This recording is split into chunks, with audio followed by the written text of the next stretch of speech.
I think that there's more in you.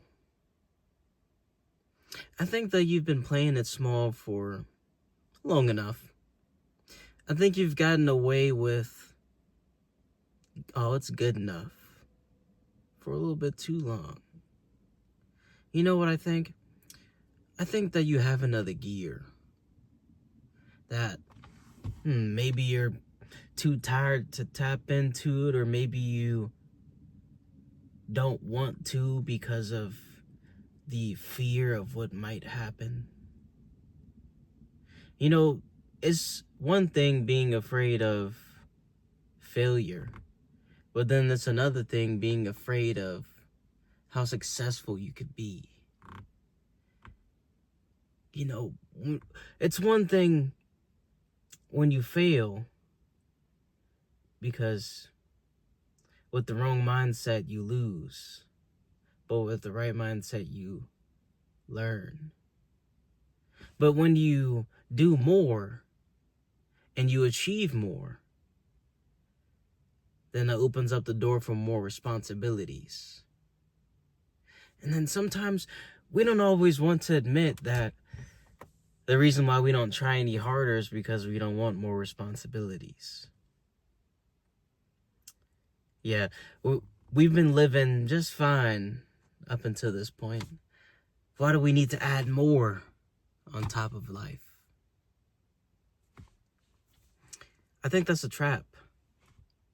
I think that if we travel along that road for long enough, after a certain point of time, it's going to turn from comfort and complacency right into regret. I think that if we were to die all preserved and without any blemishes, with plenty of gears left, I think that we will look back and question if we ever made the right decision. Why are we okay with just getting by?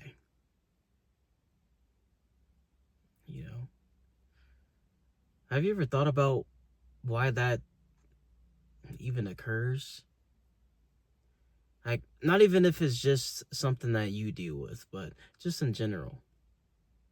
It's like, why are there people okay with just getting by? I think the root cause, it has to do with just the innate sense of comfort that we like. Because the way that our brains are wired is the brain doesn't want to be in an uncomfortable state. Because if it's in an uncomfortable state, it feels like it's under attack. It feels like this isn't the right place to be. Something is wrong, because we shouldn't be uncomfortable right now. The brain doesn't necessarily care about any kind of growth, or it doesn't care about a vision that you have that's been placed on your heart by the source. It doesn't matter. It doesn't care.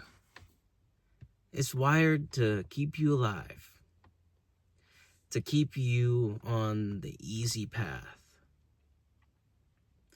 If we just go along with the way that our brains are wired by default without rewiring our brains, then we're going to lose out on a lot of potential within us. We're going to lose out on a lot of experiences. We're going to lose out on so much growth, so much possibility if we listen to that little voice. It's always just a little voice. It's always that sweet, calm, convincing, persuasive voice that knows exactly what to say at the right time, in the right situation.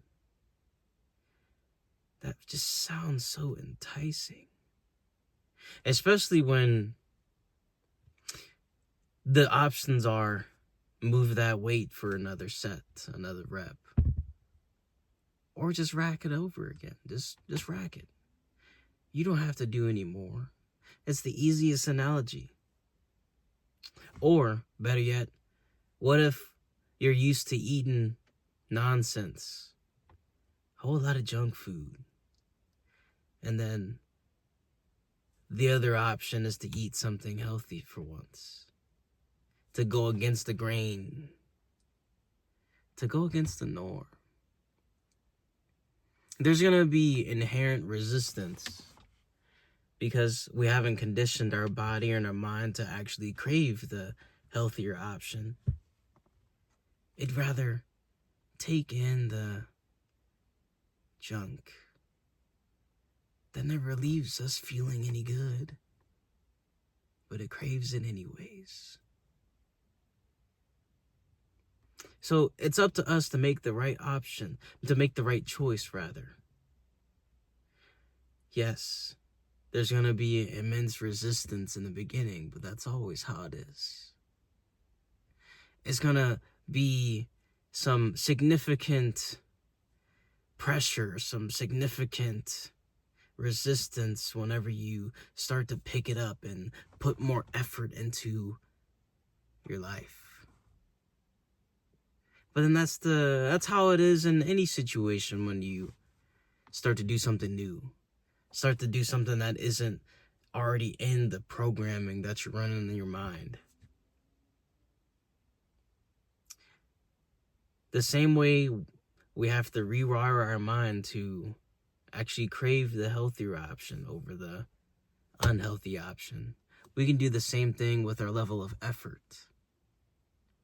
We can do the same exact thing when it comes to using up our potential, to doing the harder thing, to delay the gratification, to sacrifice what we want now for that future that's more desirable. You see, this is ultimately the difference between someone who visits the beach versus someone who owns the beach. And it all began with one root decision: to rewire the mind. Anyways, if you got to this point in the video, I appreciate you greatly from the bottom of my heart.